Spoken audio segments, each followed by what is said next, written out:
tant que designer, on rencontre souvent ce problème de qualité d'image. Oui, parce que des fois, les clients vont nous envoyer des images qu'ils veulent voir utiliser sur leurs affiches, mais souvent, ces images envoyées via WhatsApp sont très pixelisées, pas de bonne qualité, ou soit pour nos créations graphiques, nous allons aller chercher des images sur Internet, trouver une très bonne image qui correspond au concept que nous voulons développer, mais pas de chance, l'image en question est pixelisée ou pas du tout de bonne taille. Eh bien avant, ça posait un gros problème, surtout quand l'affiche en question va être utilisée sous grand format, c'est-à-dire imprimée et être collée dans la ville comme bâche, vinyle, etc. Mais bon, ça, c'était avant l'apparition de l'intelligence artificielle, parce que je vais vous montrer une de ces intelligences artificielles qui m'aide moi personnellement à augmenter la taille de mes images et avoir des images de bonne qualité à partir des images de pas bonne qualité du tout.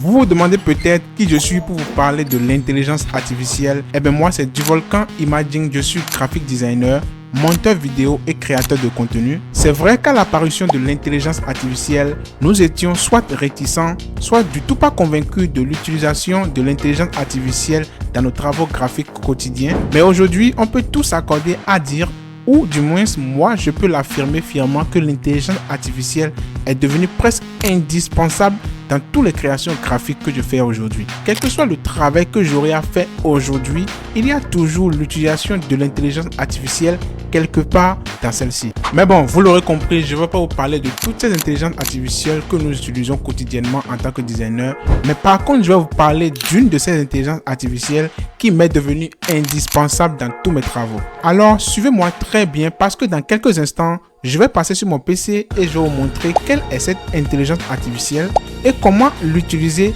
dans nos travaux quotidiens pour avoir des images de très bonne qualité. Alors, c'est parti. On se retrouve donc sur mon PC. On va utiliser l'image Tesla qui pèse environ 718 KO. Voilà, c'est-à-dire que c'est pas une image de bonne qualité. Déjà, quand on essaie de zoomer, vous voyez que c'est flou, c'est pixelisé, bref, c'est pas exploitable. Maintenant, on va voir comment, grâce à l'IA, on peut améliorer tout ça. On se retrouve dans notre navigateur. Dans la barre de recherche, on va taper crea.ai ou soit Crea, mais Crea avec un K. Voilà. Une fois c'est bon, vous allez cliquer sur le premier lien qui va vous être proposé. On clique dessus et on va ensuite atterrir sur cette page-là. Puis on va cliquer sur Enhance et on va Sign up or login, c'est-à-dire se connecter. Ça vous propose de vous connecter avec votre compte Google ou soit avec votre mail. Moi, je vais me connecter avec mon compte Google. Donc, je clique dessus. Ensuite, je vais utiliser un de mes comptes qui vont m'être proposés là pour me connecter pour cette expérience. Voilà, je me connecte un instant. Ça charge. Voilà, là c'est bon. Voilà l'interface de notre AI. Pour amener notre image, c'est simple. Soit on va cliquer sur le plus là, soit on va drag and drop. Moi, je vais drag and drop, c'est-à-dire je vais aller chercher mon image et je vais le ramener directement et le lâcher là dans l'intelligence artificielle. Donc maintenant, on patiente que les propriétés qu'on va appliquer à notre image nous soient proposées. Voilà, donc on patiente. Voilà donc les propriétés. Donc on va les dérouler. Moi, je vais utiliser deux propriétés, c'est-à-dire la ressemblance et la clarté. La ressemblance, on va l'augmenter juste un petit peu parce qu'on veut que notre image finale ressemble bien à notre image de base. Voilà. Mais par contre, la clarté, je vais bien l'augmenter parce qu'on veut que notre image finale soit vraiment bien claire. Voilà. Donc une fois c'est bon, on appuie sur Enhance pour lancer le travail de l'intelligence artificielle. On patiente quelques minutes. Et voilà, je pense que c'est bon. Hein. Regardez, ça c'est avant à gauche et après à droite. Regardez le travail. Regardez, ça c'est après. Avant et maintenant après. Avant, après. C'est incroyable. Regardez les détails, la qualité de l'image, c'est fou. Ça n'a rien à voir avec l'image de base. Regardez, avant, après. Incroyable. Par contre, il y a des imperfections. Hein. On va le détruire grâce à Photoshop, bien évidemment. Mais on va télécharger notre image d'abord. On télécharge ça, on patiente que ça se télécharge rapidement. Voilà. Là, c'est bon, c'est téléchargé.